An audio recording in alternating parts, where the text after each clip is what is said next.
சிந்துவை கடத்திட்டு போய் கட்டி வச்சுட்டு, "டேய் இங்கே பாரு கிருஷ்ணா, நீ போய் அந்த சொத்து முழுசையும் அந்த வீட்டு முழுசையும் எனக்கு வாங்கிட்டு வந்து என்கிட்ட கொடுக்குற. கொடுத்துட்டாக்க உனக்கு செலவுக்கு பணம் கொடுத்து உன் தங்கச்சியோடு அனுப்பி வைக்கிறேன். இல்லைன்னு வச்சுக்கோமே அவ்வளோதான், போட்டு தள்ளிடுவேன் உன் தங்கச்சியை" அப்படின்னு சொல்கிற லெவலுக்கு போயிடுறாரு நம்ம பசுபதி. அப்படிங்கிறது தான் என்ன நடக்குது அப்படின்னு பார்த்தீங்கன்னா, இந்த பொண்ணு வந்துக்கிட்டு சிந்து வந்துட்டு அவங்கள்ட்ட இப்போ ஓரளவுக்கு காவேரி வந்துட்டு பாவம் பொண்ணு அப்படின்னு பார்க்குறதும், அந்த அம்மா வந்துக்கிட்டு முத்துமலர் வந்துக்கிட்டு நம்ம இந்த பொண்ணு நம்ம கங்கா கிட்ட வந்துக்கிட்டு ரொம்ப பத்திரமா இருந்துக்கணும்ப்பா அப்படின்னு சொல்கிறதையும் பார்த்து இதுகளே ஓரளவுக்கு போய் ஒட்டிடுதுங்க. அவங்க அம்மா போய் காஃபியெல்லாம் கொடுக்குறாங்க அவங்களுக்கு. அப்படிங்கிறதுனால இப்போ என்ன அடுத்தடுத்த நாள் ஆக போகுதுன்னா, இவங்கள்லாம் ஒன்றா சேர்ந்துட போகுதுங்க. 3 பேரும் கங்கா, நம்ம காவேரி, அந்த பொண்ணு சிந்து எல்லாம் உட்காந்து பேசிக்கிட்டு இருக்க, பூக்கட்டை ஒருத்தருக்கு ஒருத்தர் கொஞ்சிக்கிட்டு பேசிக்கிட்டு இருக்க, இதெல்லாம் பார்க்குறாங்க. அந்த பக்கம் பார்த்தீங்கன்னாக்கா 2 பேருமே பேசிக்காட்டியும் சாரதாவும் முத்துமலரும் பேசாட்டியும் அந்த பாட்டியை நடுவில் வச்சுக்கிட்டு 2 பேரும் வச்சுருக்க, சரி சாப்பிட்டு போக சொல்லுங்கள், இந்த சாப்பிட சொல்லுங்கள் அப்படின்னு சொல்கிறது.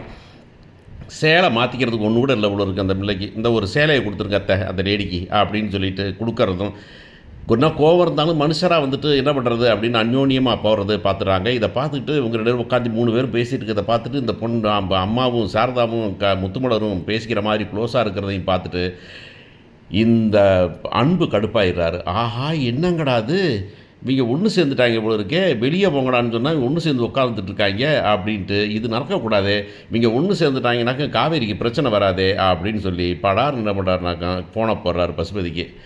பசுபதி, ஏன்னா அன்பு சொல்லு என்ன விஷயம், உன்னையெல்லாம் பார்க்க மூஞ்சியில் முடிக்கக்கூடாதுன்னு நினச்சி நீ என்ன போனை பண்ணிக்கிட்டு இருக்கேன்னா, இல்லை சம்பந்தி என்னம்மா பண்ணாட்டியும் நமக்கு வந்து நீங்கள் சம்பந்திங்கிறத மாற்ற முடியுமா எப்படி பண்ணாலும், அதான் உங்களுக்கு ஒரு தகவல் சொல்லலான்னு பார்த்தேன் அப்படின்னு. என்ன தகவல், வீடு வீடு அங்கே ஆளாக கிடக்குதாமே. ஆமாம் வீடு பூரா கிடக்குது, எல்லாம் பிரிஞ்சு போய் கிடந்தாங்க, இவங்களாம் அடிச்சுட்டே கிடந்தாங்க. எங்கள் மாமியார் கூட வந்துக்கிட்டு எப்போ பார்த்தாலும் அடிச்சுட்டே சந்த கடையாக இருக்குது, பெரிய வீட்டை வீடு காலி பண்ண சொல்லுங்கன்னு பார்த்தாங்க. இப்போ பார்த்தீங்கன்னா அவங்கெல்லாம் ஒன்றாயிட்டாங்க.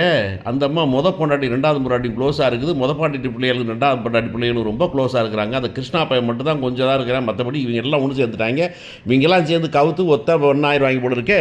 இவங்கெல்லாம் ஒன்றாயிட்டாங்கனாக்க காவேரி நிம்மதி ஆயிடுவேலை சம்பந்தி அப்படின்னு. அது ஆகக்கூடாது அன்பு, அது ஆகக்கூடாது. இப்போ என்ன பண்ணுறதுன்னு சொல்லு அப்படின்னாக்கா, ஒன்றும் பண்ணுறதில்ல, உங்களுக்கு தகவலை சொல்லிட்டேன், திட்டம் போடுறதுனா நீங்கள் திட்டம் போடுவீங்க, உங்களுக்கு என்ன வேணாலும் ஹெல்ப் இந்த உள்ளார இருந்து நான் சகுனி வேலை பார்க்குறதெல்லாம் நான் பார்க்குறேன், நீங்கள் பாருங்கள் அப்படின்னு உடனே சரின்னு சொல்லி பார்த்துறாரு. அடுத்த நாள் வந்துக்கிட்டு இப்போ வெளியே வராரு, கார் போகுது. இந்த பொண்ணு சிந்து அந்த பக்கமாக நடந்து வந்து கொய்யா பழத்துக்கு மரத்திலே வந்துட்டு பார்த்துக்கிட்டு இருக்குது. பார்த்தோன்னே அவங்க 2 பேர் வராங்க, வந்து இங்கே வாமா இந்த கூப்பிட்றாங்க வாங்கம்மா அப்படின்னு என்னென்னு பார்த்துட்டு பயந்து கூட இழுத்து கொண்டே காரில் போட்டு கொண்டு போயிடுறாங்க.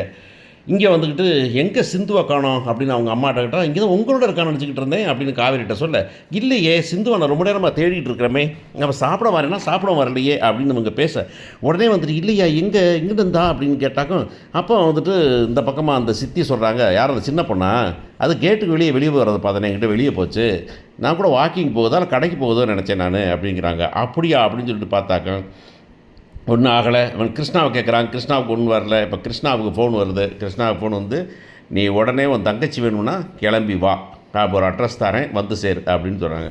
யார்கிட்டையும் சொல்லக்கூடாது, வேறு யார்கிட்டையும் அங்கே வீட்டில் யார்கிட்டையும் சொல்லக்கூடாது, நீ வந்து கிளம்பி வார அப்படின்னு.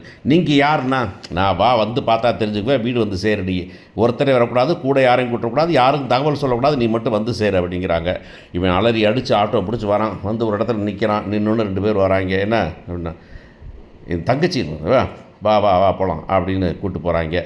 உள்ளார போனால் பசுபதி பார்த்தோன்னா, மாமா நீங்களா மாமா, என்ன மாமா அப்படின்னா, என்ன மாமாவா, ஏண்டா உங்களுக்கு ஒரு வழியை சொல்லி வீட்டில் தேனியில் சும்மா கிடக்குறீங்களே, கடன் கிடக்குதேன்னு சொல்லி உங்களுக்கு வழியை சொல்லி இந்த வீடு இருக்குது, வீடை போய் பத்துங்கடான்னு சொன்னாக்க, அங்கே இருந்தீங்களா கூடுமா கும்பலாக உட்காந்து விருந்து தின்னுட்டு உட்காந்துருக்கீங்க நீங்கள் அப்படின்னா, இல்லை மாமா அதான் கேட்டுட்ருக்கேன். என்னத்தை கேட்டுக்கிட்டு இருக்கிற நீ, அதான் சொல்கிறேன்ல உனக்கு தான் கல்யாண சர்டிஃபிகேட் உங்கள்கிட்ட தான் இருக்குது, மேரேஜ் சர்டிஃபிகேட்டு, இன்னேடா உட்காந்துருக்கிறீங்க, படக்குன்னு போட்டு சொத்து பூரா என்னதுன்னு வாங்கிட்டு வந்து கொடு, அதுதான் முக்கியம்.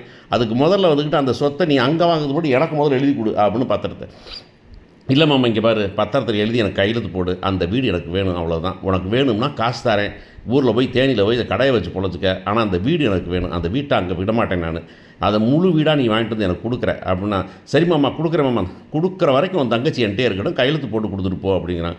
அவன் கையெடுத்து கும்பிட்றான், மாமா வேணான்னு சொல்லிட்டு, இல்லை நீ போய் உங்கள் அம்மாட்ட சொல்லிடு, என்னமாவது சொல்லி அவள் வந்துட்டு நான் ஊருக்கு அனுப்பியிருக்கிறேன், இல்லை என் ஃப்ரெண்டு வீட்டில் இருக்கிறா, இல்லை எங்கே இருக்கிறான்னு சொல்லிட்டு போ, நீ போய் சொல்லிடுடி, எனக்கு வந்துட்டு இனிமேல் பொண்ணை தேடி வராத, பொண்ணு உனக்கு பத்திரமா வந்து சேருவா, ஆனால் அது வரைக்கும் வந்துக்கிட்டு எவ்வளவு சீக்கிரம் முடியும் வீட்டுக்கு கொண்டாந்து கொடுக்குறியோ அவ்வளோ சீக்கிரம் கூட்டி போகலாம் அப்படியே அப்படின்னு சொல்கிறார்.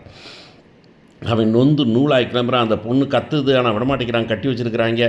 உடனே அவன் கிளம்பி வரான். கிளம்பி வந்து இங்கே வீட்டுக்கு வரான். வீட்டுக்கு வந்தோடனே, என்னடா கிருஷ்ணா அப்படின்ட்டாங்க. இல்லை அவள் ஃப்ரெண்டு வீட்டுக்கு ரொம்ப வருத்தமாக இருந்தாளா இங்கே, அதனால் ஃப்ரெண்டு வீட்டுக்கு போயிட்டான். வருத்தமாக இருந்தாளா? அவன் முன்னுக்கு தானடா வருத்தமாக இருந்தா, இப்போ வருத்தமாக இல்லையேடா அப்படின்னு. இல்லை, மதுரையில் அவள் ஃப்ரெண்டு ஒருத்தி வந்தாலும் அவளை பார்க்க போனால் அவளே நான் சேர்ந்து போகிறேன், எனக்கு ஃபோன் பண்ணிட்டா. எனக்கு ஃபோன் பண்ணலையடான்னு முத்துமலர் சொன்னா. இல்லை எனக்கு சொல்லிட்டா, நீ நம்ம ஏமா எடுத்துக்கிட்டு இருக்க, போமா நீ அப்படின்னு சொல்லிட்டு போகிறான். இந்த பிள்ளைங்களாம் சொல்லுது, இல்லையே அவர் ரொம்ப நல்லா இருந்தார், சரி அவள் ஃபோன் நம்பரை கூட ஃபோன் பண்ணலாம். நான் அவள்கிட்ட ஃபோன்லாம் இல்லை, அவளுக்கு ஃபோன் வாங்கி கொடுக்கல, நான் எங்கள் ஃபோனில் தான் அவள் பேசிட்டு தான், அவள்கிட்ட ஃபோன்லாம் கிடையாது, அதான் தான் அம்மாட்ட கொடுத்துட்டு போயிருக்கா அப்படின்னு சொல்லிடுறாங்க. ஆனால் காவேரி, இல்லைங்க இதில் என்னமோ திருட்டு வேலை பண்ணுறாமே, அந்த பிள்ளை எப்படி நல்லா இருந்துச்சு, சந்தோஷமாக இருந்துச்சு, இப்போ தான் வந்துட்டு தங்கச்சியாக ஒட்டிக்கிட்டு இருந்தா, இப்போ திடீர்னு வந்து தூக்கிட்டு போகிறாங்கிறாங்க அப்படின்னு.